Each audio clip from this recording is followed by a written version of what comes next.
Waheguru Ji Ka Khalsa, Waheguru Ji Ki Fateh. Thank you for giving your evening to come here, and I especially want to thank people who've travelled outside of Cambridge to be here today. And without further ado, because we're already 15 minutes late and I'm assuming you don't want to hear me talk for ages, I'm going to introduce our guest speaker for this evening. So this is Jvala Singh. He's a PhD student in the Asian Studies Department at the University of British Columbia, and he's also a lecturer in Punjab Studies at UC Berkeley. And today he'll be speaking on the code switching between Adi and Dasam Granth in relation to the notion of bhakti. So, Jvala Singh. Thank you, everybody who's coming out at this time late in the evening, especially for those who travel outside of Cambridge to come here. Yeah, today I'm going to be talking about Dasam Granth, thinking about the compositions within Dasam Granth, specifically the Avatar Katha, so the stories, Avatar meaning the incarnations of the Trimurti, the three forms of the divine, Vishnu, Shiva, and Brahma. We're also going to be looking at the praises of the Devi, the goddess, in the talk as well. We're going to look at the blending terminology that Guru Gobind Singh uses in this. And in looking at that, we're going to actually find a lot of similarities between what I am going to be calling code switching, between Adi Guru Granth Sahib, the Adi Granth, and Dasam Granth. So in this exploration, we're also looking at what we call Sargun versus Nirguna Upasana, so worship of the divine as without qualities. Like in Jalab Sahib, we'll go through some examples, but the divine being devoid of any specific qualities because it can't be boxed in. And Sarguna Upasana with the divine, speaking of the divine with qualities. So we're going to look at some different examples about this, but just as a brief introduction to Guru Gobind Singh, from a young age he was enrolled in language learning and poetics.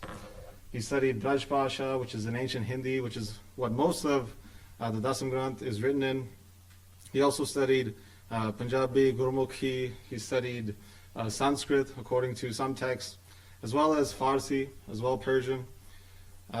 We have the Guru martially training as well in a way in which that community has never seen before, and also instructing the larger community to train in martial arts and conduct warfare. So he's the 10th Guru. The 9th Guru, his father, was executed when Guru Gobind Singh was 9 years old. He was a prolific poet. We'll speak about his writings in a brief moment.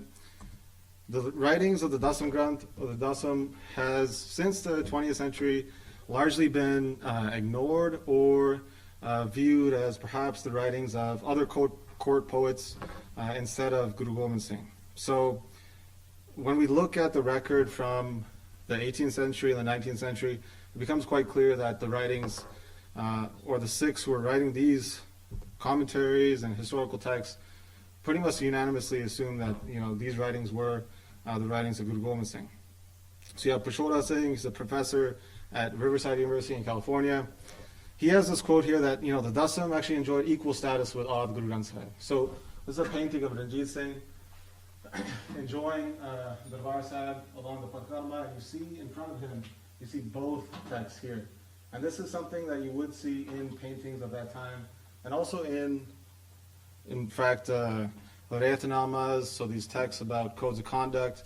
You have lines that are talking about, Sikhs should be reading from both Granths. So there's kind of reference of both Adi and Dasam throughout the literature in the 18th century and 19th century. Suraj Singh and Professor Mandir, other scholars have talked about during the time of the colonial period, the Dasam Granth gets actually relegated. People don't continue reading the text.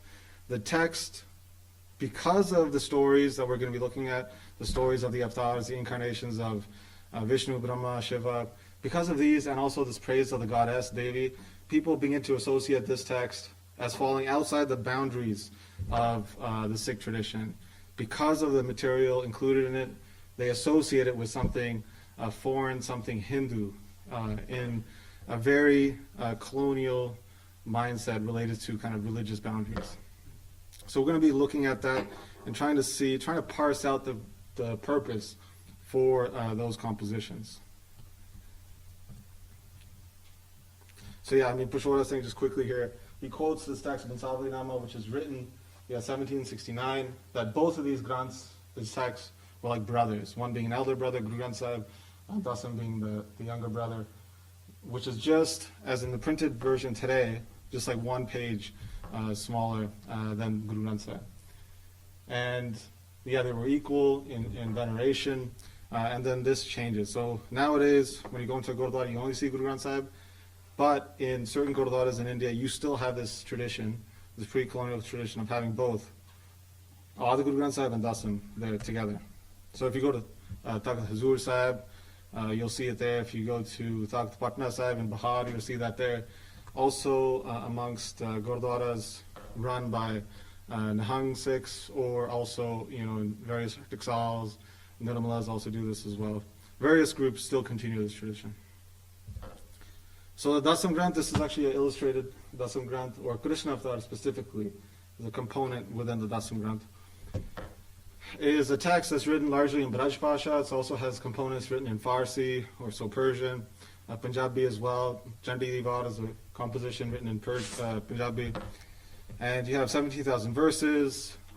It's devotional. We're going to talk about the similarities that Dasam has with Adi Granth. Yet it's very martial. So the type of metering that it uses, these poetic meters that it uses, specifically they're meters that are utilized when describing scenes from battlefields. So another component of this text is autobiographical. Guru Gobind Singh is describing events of his own life in the text as well, beginning with the Vichitra Natak, the wondrous drama. And then you have these stories of these avatars, these incarnations of Vishnu, Brahma and Shiva, and what to make of these, right? Well, that's what we're going to try to think about as we go through this. And in thinking about that, we're also pulling from, this is not just our own thoughts, we're actually using commentaries or a text from the 18th century called Sikhi Bhagatamala, which is associated with Bhai Mari Singh, a very important Sikh of Guru Gobind Singh. And we're going to use portions of that text to help us understand these compositions. So in a way that is very similar with Adi Guru Granth Sahib, you have this continuation of this philosophy about bhakti or devotion in the recitation of the divine's name or nam. Is talked about here. This is from the beginning composition called Jap. And here Guru Gobind Singh is talking about, after this, these lines here, you really have an extensive list of words that are presented as negations. So the divine is without time, is without death, that the divine is without form, the divine is without any type of quality. So you have these names that are in praise of the divine that relate to what scholars call nirguna, or speaking about the divine without quality, because the divine transcends any type of quality. And by listing a quality, that almost boxes in the divine in a certain sense. So a big thread or a stream of thought throughout the Dasam is this idea about Advaita as well. Advaita is this philosophy of non-duality, and that gets mentioned a lot, even specifically the words Advaita or Advait, these terms, as well as other Vedanta conceptual terminology is utilized in Dasam Granth as well. So in that way, you find these similarities with the writings of the Guru Granth Sahib, which I guess we can think about that as the compiled verses from Guru Nanak, the first Guru, to the fifth Guru, and then when Guru Gobind Singh finalizes that text, he adds Guru Tegh Bahadur, and there's other Bhagats, there's other devotees that are writing in that text, and bards as well, Bhaktas as well. So this is also from the next composition. First we have Jap, and then we have what we call the Akal Ustat. And in here, again, you have this idea about non-duality, that the Guru is actually continuing this inclusive vision that is present in Guru Granth Sahib, but then he's focusing it on real people, real localities, real identities as well. So not just saying that people are devoid of identity. He's actually listing, like, all of these people, Hindu, Turk, Shia, Sunni, all of these are actually just one. We're actually diluted by division. And this is what Guru Gobind Singh talks about. There's other lines following this when he says, just as the millions of sparks are created from fire, although they are appearing as different entities, they merge back into the same fire. Just as Many creatures are born from dirt, eventually become dirt. Just as waves are created from the surface of the ocean, they too are all called water, just like the ocean is. And similarly, all inanimate and animate objects come out from the Lord, or from the Paramapurk, the highest divine, and they actually are no different from that as well. So this unified vision the Guru has, that he's speaking about in his text, will have a direct parallel with the text of Adi Guru Granth Sahib. So then we can say, okay, what are the differences then? Because Guru Granth Sahib is organized in raga, or different musical modes, and Dasam Granth is organized, it's a prabandha mahakavya, it's a prabandha meaning it's a combined narrative text which has different sections to it. So you have, for example, and these are ways of dividing the text that scholars have talked about. This is not my own division. So you have Oberoi, you have Diol, you have Jaggi. These are prominent scholars in Sikh academia. And this is one thematic way of dividing the Dasam Granth. You have the theological, like you have the Jap Sahib, you have Gyan Prabodh. You can include Akal Ustat in there, like we were just looking at. You have the mythological, and these include the Devi, so the goddess stories, and these Avatar stories, these stories about the incarnations. And you have these also weapon, it's a rosary of weapon names, the Shastra Namala, and that's this list of weapon names. But in naming those weapons, they are actually the Guru's including a lot of Indic mythology to explain these weapons as well.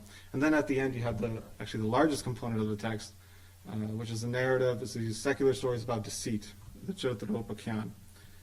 So in format, the text is very different than Adi Guru Granth Sahib. So that's why we're gonna look further and to see how do we make sense of these narratives related to the Puranas. So the stories related to the avatars of Vishnu, Brahma, Shiva, these come out of the Puranic narratives, and I'm really relying on Diol's idea about the Dasam having a Puranic meta-narrative. Now, a meta-narrative is an overarching narrative that relates to all of these different stories. So, for example, in the Dasam you have 24 Avatar, and the 24 Avatar are the 24 incarnations of Vishnu, and you have 24 different stories about this character Vishnu. But Diol is looking at those 24 stories, along with the 2 stories of Shiva, of Rudra, along with, I believe, the 7 stories associated with Brahma, including one of those avatars as an actual person or personality, Kalidas, very famous Sanskrit poet. And in looking at all of those, he parses out that there's a commonality amongst all of these stories, that there's a meta-narrative amongst all of these different stories of Avatar Katha. And that is that there is a re-establishing of dharam, or righteousness, across all of those stories. So the stories describe, some are very small, some stories can be 20 verses, and other stories, like the story about Krishna, which is a translation of the Dasam Sukanta, that is up to 2,400 verses. So in these stories it talks about there's basically a falling, there's a big fall in the world in terms of ataram comes into play, unrighteousness or unrighteousness, and people begin, committing evil acts, etc. And then the divine needs to take form in this world to right everybody's wrong, to basically destroy the demons and to reestablish dharam again into the world. And in doing that, actually, these stories, when Diol is looking at these stories, he's also thinking about the Guru's autobiographical section there, about the Vichitra Natak, the wondrous drama, where the Guru himself is talking about his role in the world and why the Guru came into the world. So when Diol is looking actually at the old manuscripts of the Dasam Granth, these are the oldest 4 that he's looking at. He's looking at Mani Singh's, which is dated at 1713. There's a Motibag Swarup as well, some Guru and Patna as well. The order of these stories are actually different than what we find in the modern printed day version. Here in these versions, you have the Guru's autobiographical section here, the Vichitra Natak, directly related to the 24 Avatar. And either you have the stories of the Devi coming there, and then you have the 24 Avatar, or it goes directly into the 24 Avatar. And then following that, Brahma Avatar, and then Rudra meaning Shiva. And what you find in this is that in the Vichitra Natak, there's actually the Guru is putting out his own mission and also the Khalsa's mission there as well. And then subordinating these other stories as examples. This is Diol's argument. So when Guru Gobind Singh is mentioning his own mission in the Vichitra Natak, I believe this is in the 6th chapter, at the beginning of that, there's a very mythological conversation happening that the Guru is writing about the Guru in the heavens who's having a conversation with the divine Akal Purkh. And at this point, the Akal Purkh says to Guru Gobind Singh that, and it's basically an overview of the cosmology that's going to be followed throughout the text. So here, Akal Purkh is saying to saying to Guru Gobind Singh, but jab pehle hum srisht banai, that when I first made the world, dant rache dushta dukhdai, that he created the demons. Te puj bal bhavre hoge, that these demons, they went mad from the strength of their arms. Puja param purk rege, that they left behind the puja, the worship of the divine was left behind. He continues, says, Te hama tanakamo kape, that the divine and the great Tamoguni and the great kind of vicious rage destroyed all these demons. Then he told Devta tape, that he put the Devtas there as well. And following that, he says, they too, Te bipal puja urjai, that they also were deluded, urjai, they were entangled by the strength of their arms and the puja that they received. Puja param Te bipal puja urjai, apan hi Parameshwar kahai, that they also call themselves Parameshwar as well, the highest divine. These 3 Devtas, Brahma, Vishnu, and Shiva. And then it says, Mahadev Achyuta kahaya, that Mahadev called himself, the highest divine. Bisan apki ko therayo, that Bisan also, Vishnu, established himself as the top. Brahma par Brahma bakhanna, Brahma ap par Brahma bakhanna, that Brahma called himself the par Brahma, the highest divine as well. Prab na prabhu kinu na paya. So nobody actually obtained the highest divine because they were caught up and they became egotistical, they became arrogant, and they became absorbed in themselves. They called themselves divine. And then following that, after basically describing how the demons failed, how the Devtas, all of them, all 3 failed, then Guru Gobind Singh writes about the different celestial bodies. He even brings it into the modern timescape, talking about Ramanand, the devotee. He talks about Ibn Muhammad. He talks about starting his own path, and then becomes kind of just obsessed with his own path. And then at the end of that, you have these lines about Guru Gobind Singh talking about his own mission, that the Guru's mission is to set into motion again Taram here. So you have these lines saying, Yahi kaj tara ham janamang, samj leo sadhu sammanam, that Dharma chalavan sant ubaran dush saman ko mool upanan, and these lines basically that understood, he's saying understand that I've taken birth for this reason, that I'm basically here to propagate or set into motion Dharam in this world, right, and to kind of save the saints and destroy the demons or the evil ones. This is directly, if you read the Gita, this is exactly what Krishna is telling Arjuna as well. So in a way, there's a distancing from certain Purans, but there's also kind of an integration with the same idea across the various Puranas that we have listed in the text. And Diol argues that kind of meta-narrative, that the Guru and the Khalsa, because the Khalsa gets included in this in later passages, their role is now situated within this cosmological frame here, about the world which is getting worse and worse and worse because of the Dark Age, and that it's their duty now to kind of restart this time cycle and bring it back to the age of truth, Satya. And then, so we have that frame, that cosmological frame or mythological frame, and then it also, the Dasam, Diol argues, has a kind of praxis that it talks about as well. And this is related to all the weapon worship that we have in Dasam. So throughout all the different sections, you have, for example, Vichitra Natak starts with this invocation, a Mangala Charan, to the sword or the Kharag, It says Namo Sri Karikuko Karo Sohit Chitalai. That's the first one. And then Akal Ustat talks about, Akal Purk is my protector, Sarbloh. So here it says all steel. This is Diol's translation of this. So all steel protects me. And then steel becomes a word that Guru Gobind Singh uses for the divine as well, in a way which relates to the praise of weapons, essentially. So then you have this large composition, Shastra Namala as well, the rosary, garland of weapon names. And here, too, you have, some 700-800 verses just talking about different weapon names as well. Here's an example. The arrow is you, speaking to the divine. The spear is you. You are the axe. You are the sword. When you have historical texts of that era as well, from Gurdwaras, Jvala Singh in 1751, you have Bhagatamala, which is early 18th century.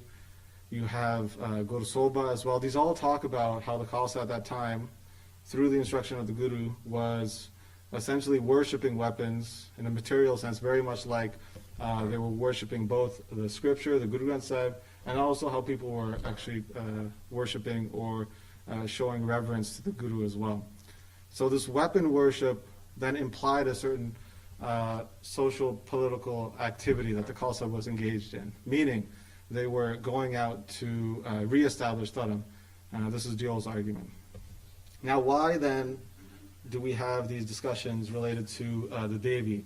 Now, the Devi in that region where Guru Gobind Singh is, in the Punjab Hills, is associated with Shakti, with weapons, and there's a link between the two here. So, from Guru Nanak to Guru Arjan Dev Ji, they're more in the western side of Punjab, around Amritsar. When we say western, I'm talking about in the more modern Punjab that we have from post-1960. From Guru Har Gobind, we have the Sikh Gurus living out in the area of Kirtpur. And nearby Kirtpur is also Anandpur. And in this area, we have the worship of the Devi. That was the most predominant form of devotional worship there. So this is a quote from Dabistan. This is a contemporary text to Guru Har Gobind. The author actually talks about meeting Guru Har Gobind, the sixth Guru, meeting the seventh Guru, Guru Har Rai. So he talks about Guru Har Gobind here. When he says he proceeded, it's talking about Guru Har Gobind. It's saying that he went to the Punjab Hills and that region. Dara Chand was there, and he didn't have any type of relationship with the Mughal Emperor Shah Jahan. And that's important because when Guru Har Gobind is leaving that area of Punjab, he's leaving it because of this conflict that he has with the Mughal Empire. Specifically, there's some battles fought, 4 battles with Guru Har Gobind while Shah Jahan was the emperor. So Guru Har Gobind relocates, situates himself in that area. And in this area, Dabistan, this text talks about how the people of that area worship images. This is in the region of Nana Devi, where the mountain Nana Devi is, which is right beside, it's the neighbor of Anandpur, where Guru Gobind Singh, Guru Tegh Bahadur established themselves. So that was that. In understanding that, we have an understanding about the contextual kind of the region in which the Gurus were writing their scripture, and it gives us insight to why the Guru is utilizing these narratives and the imagery as well.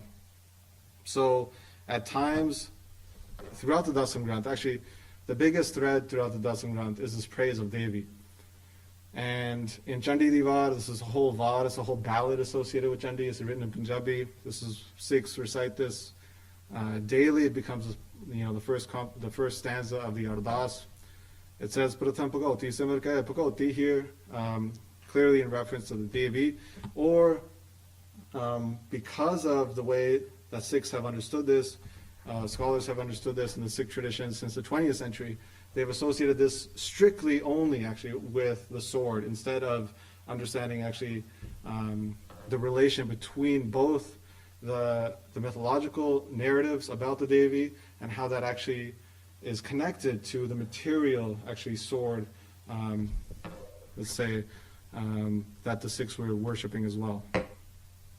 So throughout the Dasam you find this. You have 3 compositions related to Chandi specifically. You have Chandi Divar, you have Chandi Charitra, there's 1, and then there's another one actually as well, there's 2. So those are the 3 texts. The very famous Dehe Shava Paramohe Ehe, this becomes, it's called the Sikh national anthem in the late 20th century, begins, that Shiva there is actually in Braj Bhasha, it's a feminine of Shiv, so it means Chandi here. Chandi gave me this boon. This is, I believe, at the end of Chandi Charitra. But even in the other Puranic narratives, for example, the stories about Krishna, the stories about Ram, you have this praise of the Devi throughout the text. And what the Guru is doing here as well is that there's a blending of terminology from both masculine and feminine. And that at times the Guru is talking about or utilizing Shaivite imagery related to Shiva when talking about the divine as Mahakal. And also at the same time, he's also utilizing Shakti narratives and images when talking about Chandi and Durga and Jagamata. And there's a blending of this. They go back and forth. So, for example, this is in the illustrated manuscript of the Krishna Avatar. And when they begin, it's either the Rasmandal or the Jyotparban, these are sections of Krishna Avatar. They have this section here, it's called Atta Devi Juki Ustat. Here it says Jiki Ustat in this manuscript. So here begins the praise of the Devi. And even within this section of praise of the Devi, which is, you can see here Guru Gobind Singh, and showing veneration to this image of the Devi here. This is situated within this larger context of the stories of Krishna, which is not what you would find in other retellings or other Braj Bhasha versions of the Dasam Granth either. So it's quite rare to see this. And here, even though the Shalek, the title, begins with Devi Ustat, you have these terms about Mahakal and Mahalo as well, if you see right at the top in the middle. It says, Mahalo Mankinkar Tharu, that I am the servant of the great steel. So there's a link between both talking about the Devi and the narratives that the Devi is associated with, and also linking that to the material aspect which Khalsa then is going to hold and then going to carry out their own praxis that we talked about, this praxis of re-establishing Dharam. So the multiple use of the words can't be homogenized. There's various ways of looking at it, and the ways in which these words are used, they pick up on certain characteristics of those words. For example, when we see translations of these, of Guru Granth Sahib, for example, in modern translations like Sikhi to the Max, etc., we see for a lot of these words from Krishna to Ram to Vishnu to Hari, it just says God, right? But by just whitewashing that and placing it as God, we're actually losing out the characteristics or the type of narratives that line wants to draw out and kind of make vivid for the listener of the text or the reader. And there's many reasons of why Sikhs have been writing commentaries or translations that way. We can talk about that in the Q&A. It relates to notions about religious identity. So just as a quick recap here before we kind of go forward and look at Adi Guru Granth Sahib as well, is that, for Diol's argument that Dasam has this Puranic Metanarrative of re-establishing Dharam, and the Guru situates his own mission and the Khalsas above these other examples, the examples by Krishna, by Ram, etc.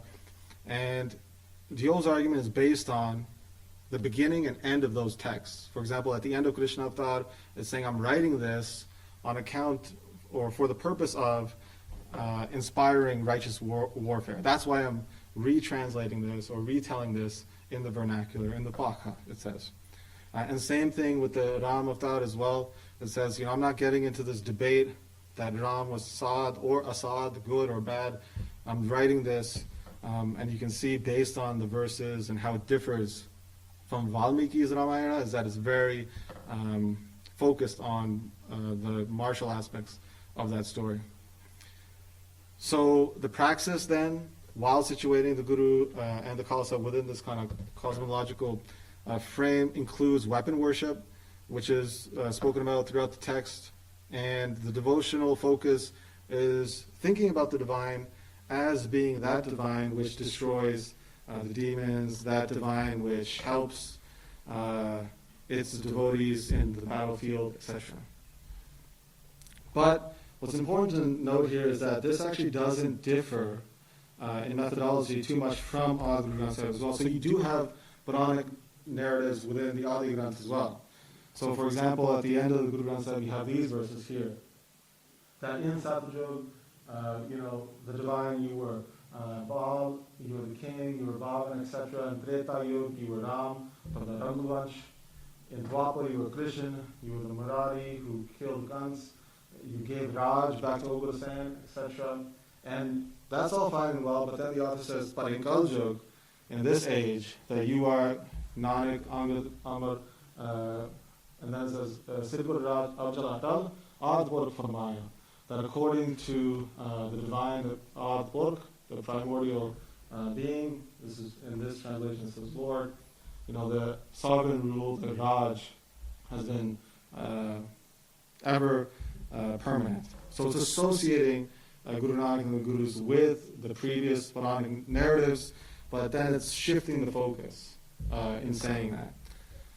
So these texts actually, even this type of verse in Adi Guru Granth, which has largely escaped controversy, even these types of verses actually have garnered some controversy. Some people in the early 20th century, during the height of this conflict between religious communities, Hindu and Sikh, people wanted some of these verses extracted from Guru Granth Sahib as well. You have this discourse happening as well, because they find that these verses are associating the Sikh Gurus with this, let's say, Puranic narrative or Indic mythology, etc. Largely, people think about Adi Guru Granth Sahib as talking only about the divine as nirguna, without qualities, but you have specific reference to the divine and taking out imagery that relates to Puranic narratives as well. Here we see Sank, Chakra, Gada, Palam, these four items that Vishnu had. You can see the Sank is in his left hand here, you see the Palam, the lotus, you see the Gada, the mace, and the Chakra there as well. And Vishnu seated upon Garuda. And here it's talked about, Sank, Chakra, Gada, Palam, Ap, Kyo, Chatam. You were the one who deceived King Bali. And this is also near the end of Guru Granth Sahib as well. So this actually does get spoken about in commentaries in the 18th century because people are a little bit unclear about what to make of this, and we're going to go through that conversation. But I just want to share that with you, that throughout Guru Granth Sahib as well, you have the utilization of certain imagery and mythology and narratives, but it largely gets glossed over. People don't treat it in the same type of way as when people are looking at the Dasam. But this, we can understand this through what I'm calling code switching, and this is something that gets mentioned that is in the Sikh Pagmala, which is the 18th century text. I was mentioning this text comes out of the Gyanya Bunga. The Gyanya Bunga is a learning institution in Amritsar, right beside the Akal Takht. It gets created by Mani Singh, and from Mani Singh, people debate whether Mani Singh himself wrote this. The text is written as almost essentially as a question-answer between Mani Singh and some Sikhs, or did a later writer write this, like Bhai Suraj Singh? Some scholars think that this was written as early as 1720 or 1718, and then some people say this was written in the 1760s or 70s. But regardless, we can say this is the 18th century text. And this story is important because it talks about the time when Guru Arjan was the Guru. And this is well before the Sikhs are adopting kind of the, let's say, the imagery or the narratives associated with the goddess or the Devi as the Shakti, as the power of the divine. And they're still using, like in Guru Granth Sahib, we have the Vaishnavite terminology that's being utilized for the divine. And in that light, in that kind of stream of thought, you have this discussion here, where Sikh, so this is just a translation from the text, Bhagavad, where Sikh goes to Guru Arjan, he asks, for those who are doing weapons and go into battle, how would we be liberated? And then Guru Arjan responds that when you're in battle, think about the divine. It says in the text, it said Maharaj, as that Maharaj who is the sovereign divine, that divine who holds this sawing is a type of bow. This is associated with Vishnu's holding this bow here. Think of the divine as that, who destroys demons. And when you think about the divine, have that as your guiding kind of focus as you carry out this practice to, as they say, help the unfortunate, fight the good fight, and fight for righteousness, etc. So, in that time period, you have the usage of Vaishnava terminology, and that's because we can think about that as being the regional context. And in the same way, you see when they shift to Kurtar, when they shift to Kirtpur, when they shift to Anandpur, in that region, the Devi is important, and they're utilizing those narratives and those stories. But the methodology is essentially the same here. So this is something that we need to think about. Is Ram or Hari that is being mentioned in Guru Granth Sahib, is that exactly the Vaishnavite conception of the divine in the sixth scripture? Why at times in Guru Granth Sahib you have praise of Ram, like Ramchandra, the specific person in mythology in the Treta Yuga, and at other times you have lines criticizing Ramchandra as not being the divine. So does Gurbani only speak to that quality of Nirguna, or does it also speak to the Sadguna as well? And this discussion gets brought up also in the Bhagavat as well. So 6 go to Guru Arjan Dev Ji, and they bring out 2 lines from, I didn't include those lines before, the text would have been too large on the screen, but there's a question brought to Guru Arjan Dev Ji about 2 verses out of Guru Granth Sahib from the same author. You have Bhagavat Namdev, who presents a line that says, in a way, it's criticizing Ramchandra, which is kind of focusing on the divine as being kind of all-pervasive, all-pervading, that Nirguna divine. And then in another line, you have a specific mention to, it says, the son of Dasarath Raja, the king, Dasarath, that is my divine, it says. So they asked Guru Arjan Dev Ji, why in one circumstance you have this praise of Ramchandra, and why in another you have a criticism of it? Then the Guru explains, okay, you have these 2 frameworks, you have Nirguna, you have the divine without quality, and then you can also talk about the divine with quality. But when talking about Sadguna, he goes into this discussion. In the text, it has it as Lak or Lakshana, and then it's also Vach or Vachya. So here we have 2 types of Upasha. Upasana means worship. You can be the worshipper, the Upashak of the Lak, the quality. So here it says, you can have the worshipper of the symbol, the characteristic, the virtue. Lakshana Arth can mean the secondary meaning as well. So not just the name of the person. So that is one type of form of Upasana. The other is the Upasana of the identification of the Vachya, the name, or the personality in specific. So you have 2 types here. And the worshipper of the Lak, the Lakshana Upashak, understands the Satya, the power, the consciousness of the Akal Purakh being within all, and doesn't have hatred or opposition, no partisan kind of perspective related with anybody. Whereas if you were the Upashak, the worshipper of the Vachya, the identification of a certain person, the first meaning, then, for example, you would get really partisan. You would say, okay, this is Krishna, I worship Krishna, and then I don't like anybody who worships Ram, or Ram doesn't like anybody who worships Krishna. You get into this bhagavad, you get into this conflict, these arguments that are really partisan, that don't go anywhere. So Guru Arjan says this and then says, okay, the Khalsa or the 6 are going to be Lakde Upashak, it says here. So you guys are going to be worshippers of the characteristic, the symbol, the virtue. And in that you should become fearless, don't care about what anybody says, don't worry about being partisan, etc. So throughout Dasam and Ad, you have praise of the divine as Allah, as well, Rafiq, you have usage of Islamic terminology and ideas, as well as Vaishnava and Ad, Guru Granth Sahib, and in Dasam you have Shakti. You have this blend, and they're all pointing to certain characteristics. And that is the focus of that. It's not just the identification of a certain personality or framework of thought related to either Vaishnava thought, Shakti thought, Islamic thought, etc.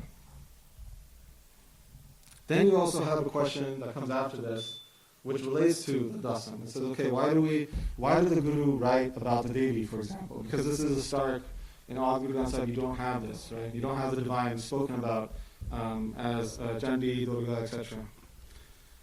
So Mani Singh says, he responds to this, and it says, the Sikhs who recite this type of martial, because the scripture, the Bani that's written according or kind of praising the Devi is very martial in nature. It's talking about battles, it's describing in great detail.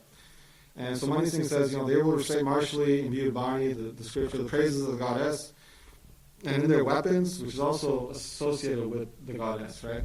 They will find their protection, essentially. And at the time of warfare, they will take sovereignty, Raj it says here, and perform service to the devotees. Again, this is the idea about re-establishing Dharma.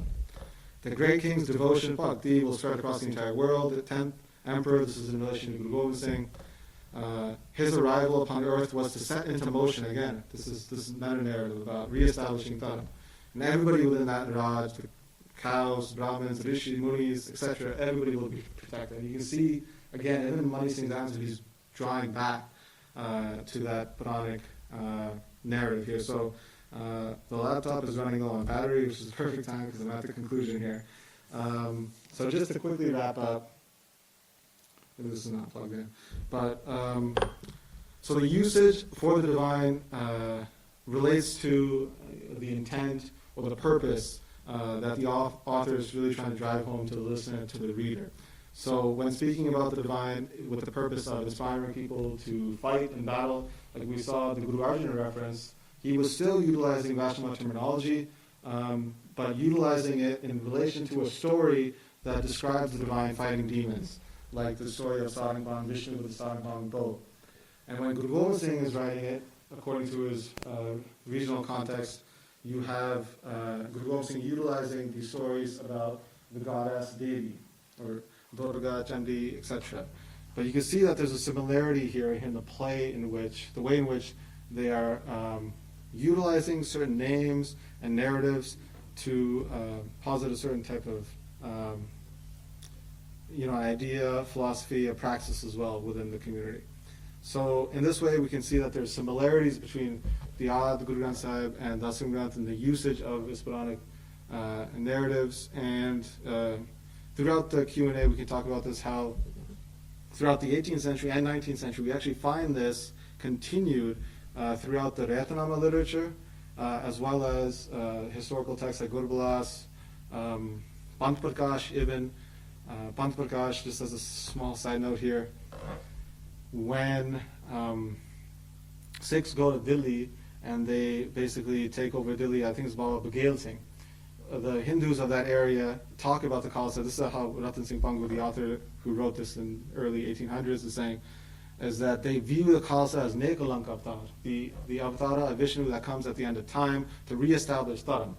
And even that term, Nekalank, without blemish, is kind of a parallel to the word Khalsa and kind of being pure as well. So there's kind of a play there as well. Khalsa has another kind of a Mughal administrative name, meaning as well, but there's a play along that line with, the Khalsa is that group which will reestablish Dharam as well. And this is how commentators, how historical writers or authors are writing about the Khalsa in the 18th and 19th century. This does change, though, in the 20th century or late 19th century during the Singh Sabha movement, and we can talk about that in the Q&A, but I'll end here. And yeah, thank you very much for coming.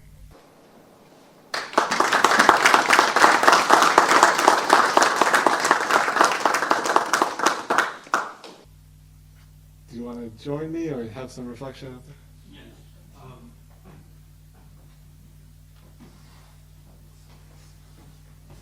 Thank you very much for that wide-ranging and illuminating talk. When Inderpreet told me about the talk that you're going to give, I was immediately interested in the brief discussion that you said, that you are going to discuss some of these intersections between the language of Bhakti and the Dasam and the Adi Granth. And if I've understood your argument correctly, one of the themes that you were trying to highlight is that how the status of the Dasam as Sikh scripture has sometimes been debated or contested because of all these Puranic meta-narratives and references to the Bhagavad Gita and the Dasam Skanda of the Bhagavata Purana. But you were trying to show us how some of these references can be found even as early as the Adi Granth and various texts in between the Adi and the Dasam. And if we read these texts very carefully, let's say under a microscope maybe, we will find more and more layers. And one point I think, one thing that you alluded to quite a few times is how today when we look at these texts from our present categorization of religious identity, Hindu, Sikh, Muslim, we may straight away ask questions such as why is the Sikh Guru using Hindu scriptures? Or why is the Sikh Guru making references to Chandi and Devi and all these Hindu Devis? Whereas possibly in the year 1750, in the year 1650, when Sikhs are engaging with their Hindu neighbors, their style of relationality is modulated by various kinds of languages that are available to them from the air, from the local atmosphere, and some of this is from the language of the Adi Granth, the language of the Dasam Granth, and their Hindu neighbors in places like Delhi. And so I think those are some of my very quick reflections, which are not formed or shaped in any particular way. But I think as people ask you more questions, maybe I'll have a few more specific questions for you. But thank you very much again. Thank you very much. Absolutely, I agree. We could talk about this more. There's a conceptual language that was also being engaged in that was shared, that was not just utilized by Sikhs, but other groups were writing in the same way. The Sufi literature and the premakyans as well. You have, very similar type of engagement with Puranic ideas in a way that's then reforming into their own thought as well. In certain texts, I remember reading that talked about Prophet Muhammad being a thought of Vishnu as well, in some of those Sufi texts as well. So it's, that's something that we can talk about as well. If anybody has any questions. Thank you very much. Thanks. Yeah, there's definitely a theme throughout Dasam where, for example, in that Shastranamala, it says, Nam taharo jo jape pai sindapapa, that those people that kind of recite or kind of worship focus upon the name of even all of these weapons, those people will be crossed. They will be able to cross the world-like ocean, right? They'll be liberated. So there is a great focus even in the Shastranamala about specifying certain qualities of guns as well, and swords and lances and chakras as well, these quoits as well. So the level of description in those sections is extraordinary, and I think that's not been conveyed in English at all, unfortunately, because if anybody's read the Shastranamala, they're actually like riddles. Say, okay, first have this part of the word, then have that part of the word, and when you combine it, you'll understand a certain quality of that weapon. So there is a good Punjabi commentary on that by a scholar named Ranveer Singh, but in English there's no such commentary yet. But the weapon worship becomes a mode of praxis for the Khalsa during that time, in a way that might seem very foreign to most Sikhs nowadays, I think. So Gyani Gyan Singh writes about when the British, take control of Punjab, they're going village to village. Gyani Gyan Singh is a very important scholar from late 19th century, early 20th century. He writes that British go village to village, confiscating weapons, and that's a big. That was actually, part of a certain type of devotional practice as well in worship for Sikhs during that time. So that was a very difficult. He's writing that with great sadness, actually, if you read that passage. So a lot of these ideas have become very foreign to Sikhs more recently, which is also kind of added to the confusion of Dasam when looking at the Dasam. But yeah, I hope that added to that. Yeah, I think that idea about Sikhism as a kind of a syncretic tradition, taking a few ingredients here and taking a few ingredients there, I think that by most scholars has been kind of disputed. Most people wouldn't put it that way. There's a very difficult way of understanding. What that presupposes is that Hinduism is one thing, Islam is one thing. So many different shades of gray in between those two things. How do you actually differentiate to say that, right? So, that is a problematic way of kind of framing the tradition, which people in the past have done. But I think generally when you look at the sources that we have from the 18th century, 19th century, they're generally largely focused on Indic mythology, which is why Diol's argument is so important, because Diol's saying that this kind of engagement with Indic mythology comes from Guru Gobind Singh himself, not in a way that necessarily is saying that, yeah, we should read Valmiki's Ramayana or this or that. Like, he's retelling that story for what he thinks is important to get out of those stories, right? That, if you read Guru Gobind Singh's Ramayana, the Ram Avatar, almost 40% of the verses strictly are describing warfare. And if anybody's even glanced at the Valmiki Ramayana, it's very, very different. So, the spirit of the text is very different. There's a great usage of Indic mythology where there's not so much of Islamic utilization in the Dasam. It is here and there. And the really interesting part is that even in the text like Ram Avatar, you have, for example, Guru Gobind Singh was very proficient in Persian poetry. You have references of Ram utilizing Persian, and it's in Persian as well, these sections, in the Ram Avatar. It's not only in Braj. You have the drawing out of Persian imagery and mythology associated with Ram. So, for example, in the Shahnameh, it's a very important Persian text, you have descriptions of, the great heroes being tall and strong like a cypress tree. It's a very Persian type of reference, right? You have Guru Gobind Singh using that for Ram, and this very Persian, let's say, influenced composition describing Ram. So, largely it's Indic mythology from the Puranas, but you do have, the Islamic side bleeding through. For example, at the end of Chobis Avatar, the 24 incarnations of Vishnu, who comes at the end? The Shia Imam Mahdi comes at the end. He's the last avatar of Vishnu, which is, stunning when you think about, what the Guru is actually trying to do in writing this and who's he speaking to audience-wise. In the 19th century, you have, for example, Sevapanthis, which is a group that comes out of Vaikanaya. Vaikanaya is an important Sikh of Guru Gobind Singh who doesn't fight in battle, but he goes out and provides medical services to both Sikhs and the Rajputs and Mughals alike. His group, the Sevapanthis, are writing in the vernacular Pakha. They're writing Rumi's text, Masnavi. So they are engaging their audience as more, you can say, Sufi Islamic.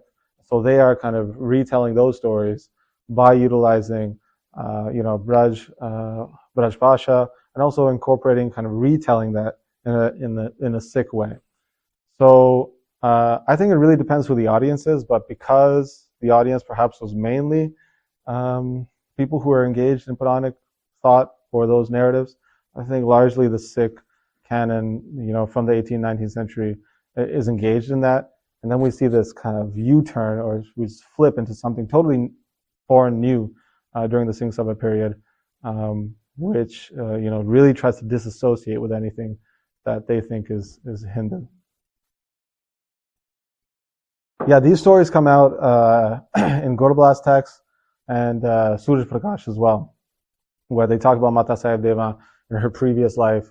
It relates to the story of Dush Daman and Guru Gobind Singh in his previous life. And it's fascinating because those stories, if you read the Suraj Prakash with those, where those stories come out of, it mentions Sikhs are even asking Guru Gobind Singh. On one hand, you're talking about Devi, Chandi, Durga, and then on the other hand, you're talking about Mahakal. So which is greater? And then Guru Gobind Singh, first of all, that's not a good question. As there's actually, you shouldn't even see those as different, right? Both have different type of iconography, narratives associated with it. So that's where the confusion comes in.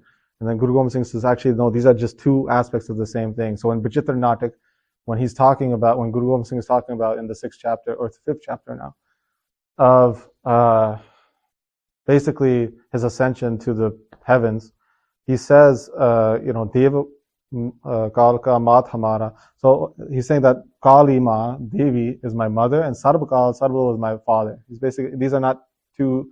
In that sense, he's talking about it in this kind of metaphor of a family.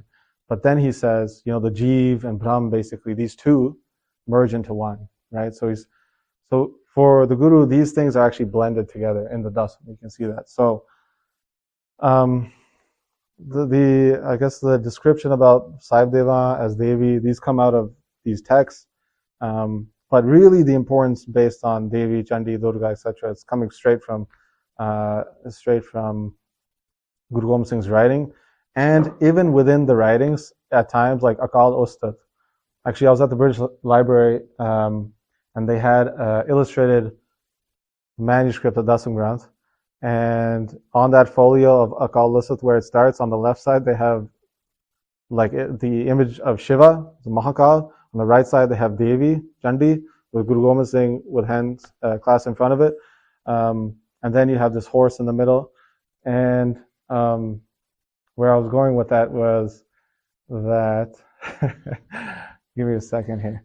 But within even this Akal Ustat, at the beginning of it, it says that there's thousands of Devis at the feet of the Nirgun Brahm, right? So there's, they talk about it in both ways. From the Nirgun aspect, as being like all of this type of imagery is not sufficient to talk about the divine. And then also, later in that Akal Ustat, that same composition, you have this whole, maybe 20 verses just describing Devi, Jai Jai Mahakasura Mardan, like that, the demon that kills Mahakasura.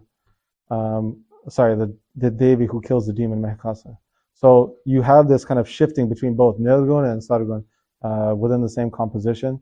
The Devi is some, an entity, an idea that holds a great importance throughout the Dasam, and it's also important for historical texts when, for example, I showed you images of Guru Gobind Singh in front of the Devi, the stories associated with Guru Gobind Singh going to this mountain Nana Devi, and then kind of making apparent the Devi, which then allows the Guru to then, establish Dharam again. So you have all of these discussions as well in the historical text, but they all come out of the Dasam. That's the kind of source for all of these. Yeah.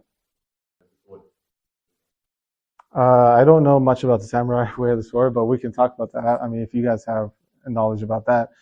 In Gaur Singh's Gurdwaras Pashai Dasami, which is 1751, they talk about how the Guru, for Dasera, which just passed actually, sets up a different balki, a kind of this throne, where he places all the weapons out.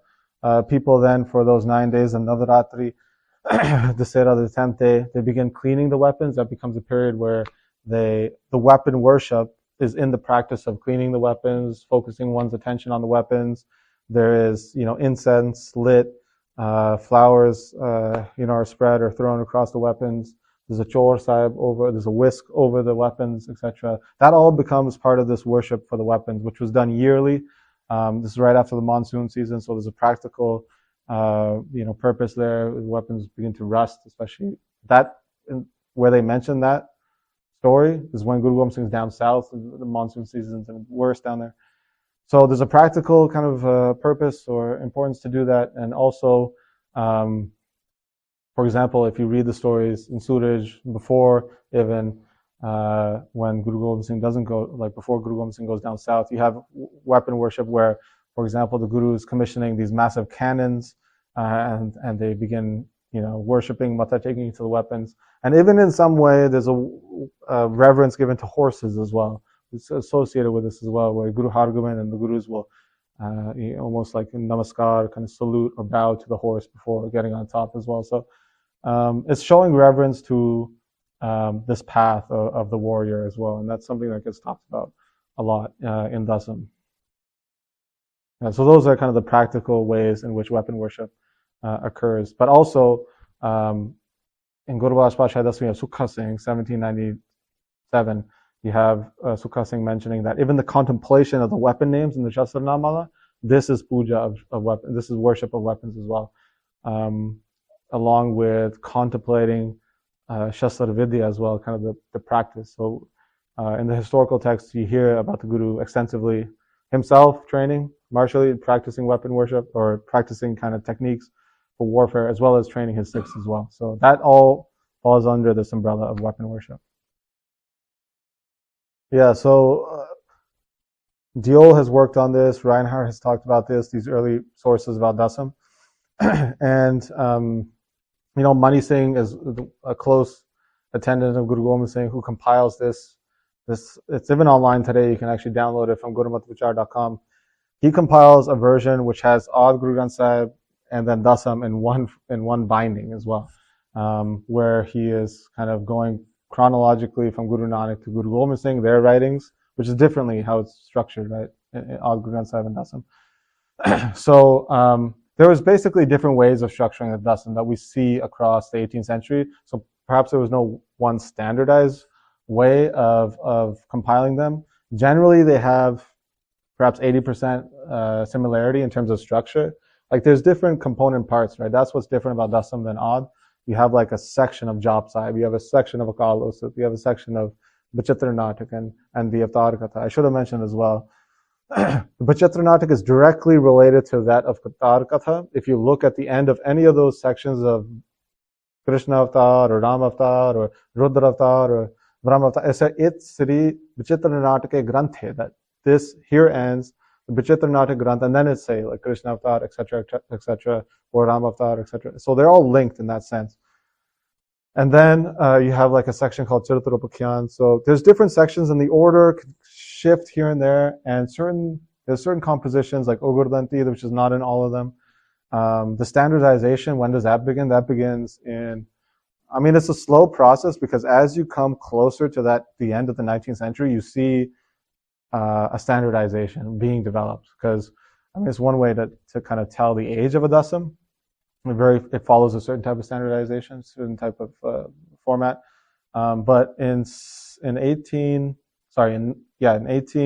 1800s, I think it's 1897, they set up a Soda committee. So a committee, kind of a committee that relates to kind of purifying or kind of getting to the real core of the dasam. So they actually, at that point, they standardized it and they printed it at that point with kind of what we have today. And in doing that, they excluded certain compositions like Ogurdanti, which is a text that talks about the Devi with a certain ferocity that's not seen in some other compositions. And there's other texts as well. Sukhmana is one text as well, etc. So those get excluded. You talked about the Sarbloh Granth. The Sarbloh Granth is a text associated with Guru Gobind Singh. There's not a lot of scholarship on Sarbloh Granth, very little. It's a text that gets mentioned by scholars of the 19th century. Tara Singh Narottam talks about it, Gyani Gyan Singh. You have people from lineages like the Damdam Itiksa, Sundar Singh, Sant Sundar Singh, who studies it, writes about it, mentions it. Veer Singh mentions it. So by the 19th century, it's well known. But before that, there's not much textual reference to it, as I've not discovered anything yet. And this is a text that's associated with Guru Gobind Singh. When he goes down south to the Dakhan, when he goes to Nanded, he writes it there. Outside of Hazur Sahib, Takat, there's a Gurdwara called Sarbloh Bunga. That's where Guru Gobind Singh apparently wrote the text. And in the text, it mentions that this text is one part, Anavad is a translation, a retelling of a text which most scholars, nobody really knows what that text is mentioned, but nobody can find what that text is. It's like Shukrapa Ashya Granth. And then also, it's kind of a mixing of Akal Lusat, the first line, Sarbloh Racha Hamne, and also the last Charitra, 405, this number, story number 405 of the Charitropakyan, which deals with the story about Mahakal and who ends up helping the Devi. Here in that composition is really interesting as well for this talk. The Charitropakyan begins, this is stories about deceit. Now people think about these stories as being very negative towards women, because some of them talk about how women kind of have deceived men through relationships. But the theme throughout that text is about deceit itself, not specifically about women, because if you look at it and you do the numbers, many stories are about men deceiving people, many about yogis pretending to be spiritual, rajas pretending to be X, Y, and Z. So it begins with actually praise of the divine as Devi, and then it ends with praise of the divine as Mahakal, who comes to help the Devi. And that mixed in with Akal Lusat becomes apparently the kind of plot for Sarbloh Granth. And I'm happy to talk about that more. There's a lot to say about that text. Within that text, Guru Gobind Singh, or the author, is writing a great deal of praise for the Khalsa. You have Shabads, most people have heard, Khalsa Mera Roop Hai Khas, that comes out of Sarbloh Granth. It talks about, the Gurgaddi has been given to the Granth and the Panth. You have that as well. And identification of, the symbols of the Khalsa, Kach, Kes, Kirpan, these type of, the weapons, the briefs, the case, the unshorn hair. They all get mentioned in this text. So you have a Nirmala from the 19th century, Tara Singh Narottam, who doesn't like this text, says that Guru Gobind Singh couldn't have written that because it's too Khalsa centric. It relates, that's not Nahang Maryada, he says. Tara Singh Narottam. He says, this is not, that's sick. Why is he being so partisan? Why is he only talking about that Maryada? So, a lot of scholarship needs to be done on Sarbloh Granth. I'm not, that is something that I'll be kind of researching after my dissertation. But I'm happy to take more questions on that. No, that is an interesting kind of component of looking at that text, Charitrapakyan, because one of the stories, Charitrapakyan is, like he was saying, it's this compilation of 405, or some it's 404 because you take that story out. Stories, and they're all very short stories about relationships and deceit and how people can get blinded in love, and also can do silly things on account of that. And there is a Gyani Hardeep Singh who passed away more recently at Hazur Sahib, who found a manuscript with that Charitra in it. But there's no good scholarship on that yet. In most of the Swarups, in most of the manuscripts, they're missing, so that's missing. So, there are people that claim they have found it through certain manuscripts, but I'm not aware of any other scholarship beyond that related to that, or any other stories about if this was became apparent that it would bring the end of the world. So I think I don't have much to say about that. No, they come after. Yeah, they become associated with an attendant of Guru Gobind Singh called Gurdwaras Singh, and those come, maybe 10 years after Guru Gobind Singh passes. Some people debate those, and most scholars say that we don't even have the original version of that. There's a text called Sau Sakhi, 500 some of these Sakhis. So a good deal of these stories have been kind of lost to us, but they have been. Santokh Singh, who writes the Suraj Podcast, uses that source as a text. But then those manuscripts for that text fall away. People lose them. Gyani Gyan Singh says he saw one version of that manuscript at one point, and then that also was stolen or lost. So you can find translations of Sau Sakhi online, and there are manuscripts of that, but that is a text that's separate, and that has been subject to a lot of variation by different groups. So the British have had their way with it in their version. Namtaris also have their own version of that. So in the Namtari version, you have talk about praise of Ram Singh, who's their kind of leader at that time. So people were kind of tinkering with that text for sure in the 18th century and 19th century. So, but that is a different text, yeah.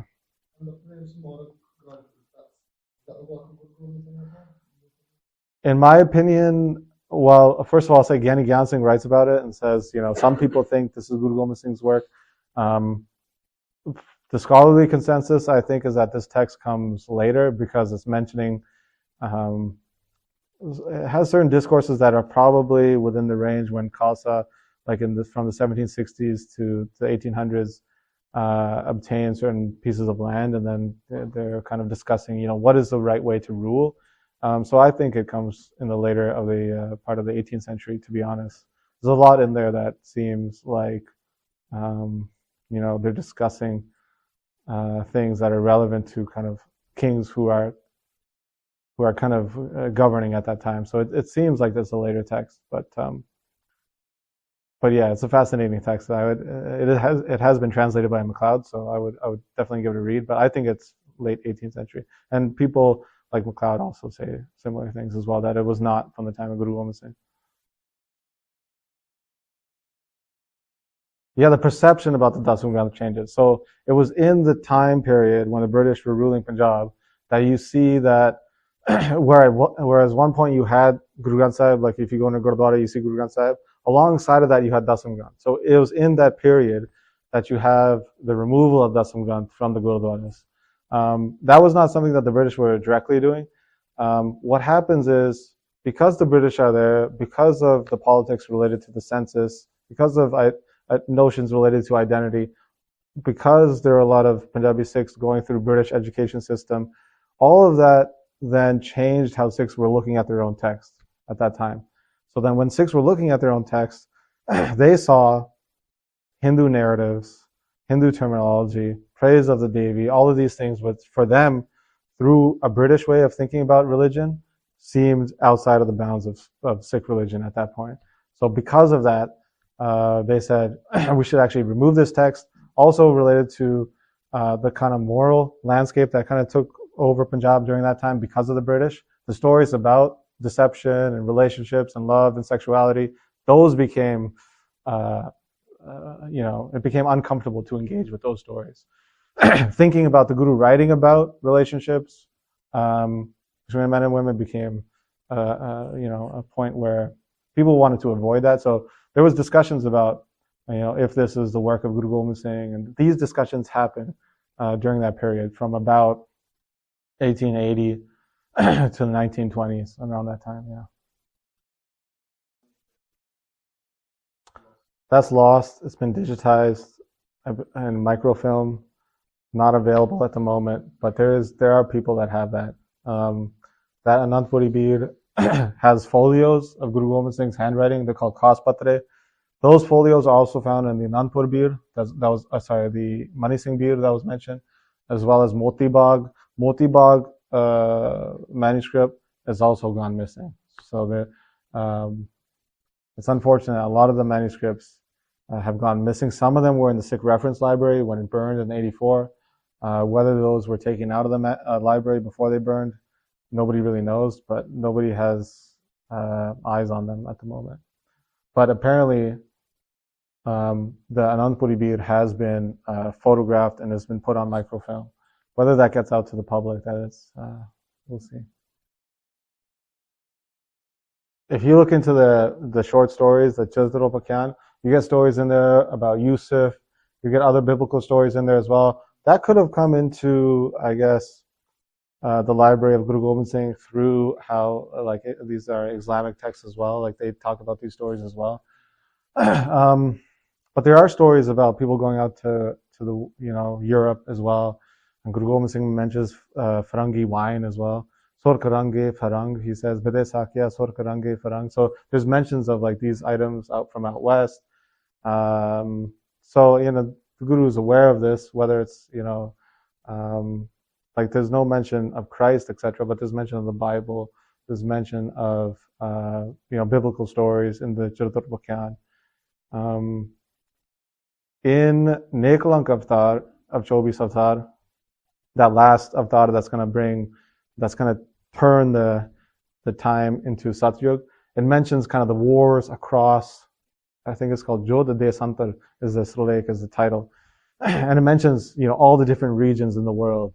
And there's different sections the wars in Dakhan, and there's wars in Puru, Pacham, and it talks about Europe in there as well. So, even in the Kal Lusat, when talking about, the divine is everywhere, he's specifically pointing to localities, being like Delhi, he's talking about out west. So,